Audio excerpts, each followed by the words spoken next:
ఇలా పంటలు ఏసీలో పండిస్తారు వీళ్ళు. హాయ్ హలో నమస్తే ఫ్రెండ్స్, చూడండి ఈరోజు నేను ఎడారిలో వ్యవసాయం ఎలా చేస్తారో చూపిస్తాను.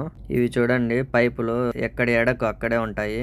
వీళ్ళు ఏం చేసేదేం లేదు, ఆ ఎడకాడ ఇవి వేసి గేట్ వాళ్ళు తిప్పితే నీళ్లు పోతా ఉంటాయి. ఇలా మామూలుగా అయితే మనం ఎడలు కట్టుకుంటాం కదా ఇంటికాడ, ఒక కై నుంచి ఇంకో కైకి, ఇక్కడ అట్లా లేదు. చూడండి ఈ వ్యవసాయం ఎలా ఉందో. ఇలా ఏసీ పెట్టేసినారు మొత్తం బయట, లోపల చూస్తే చల్లగా ఉంది. అలా కాదు పిచ్చోడా. ఎందుకంటే ఇక్కడ ఎండలు ఎక్కువ కాస్తాయి కాబట్టి. లోపలైతే టెంపరేచర్ ఉండకూడదని ఫ్యాన్లు ఉన్నాయి, ఎందుకంటే టెంపరేచర్ అంతా బయటకు తోసేస్తుంది. చూడండి కొత్తిమీర, కీరకాయలు మొత్తం అన్ని ఉన్నాయి ఈడ. ఇలా పంటలు ఏసీలో పండిస్తారు వీళ్ళు.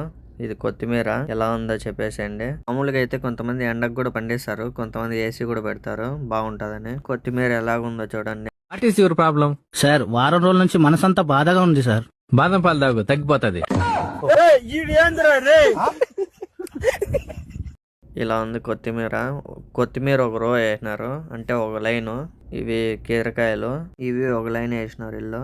ఇదంతా ఏసీలో ఉండదు, ఏసీలో పండిస్తారు దీంట్లో కూడా, ఎందుకంటే ఈ వాతావరణానికి తట్టుకో కాబట్టి ఎండల కాలము.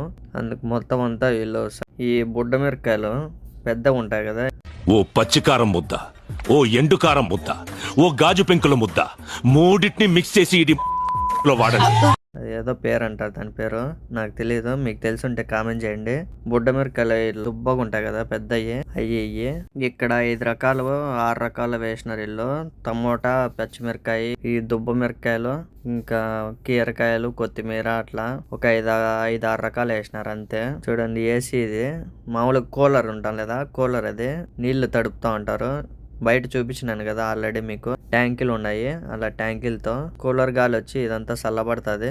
చూడండి టమోటాకాయలు, పచ్చిమిరకాయలు అన్ని ఇలా పండిస్తారు. ఇక్కడ చేసేటివంతా, అందుకే మనకి రేట్ ఎక్కువ ఇక్కడ.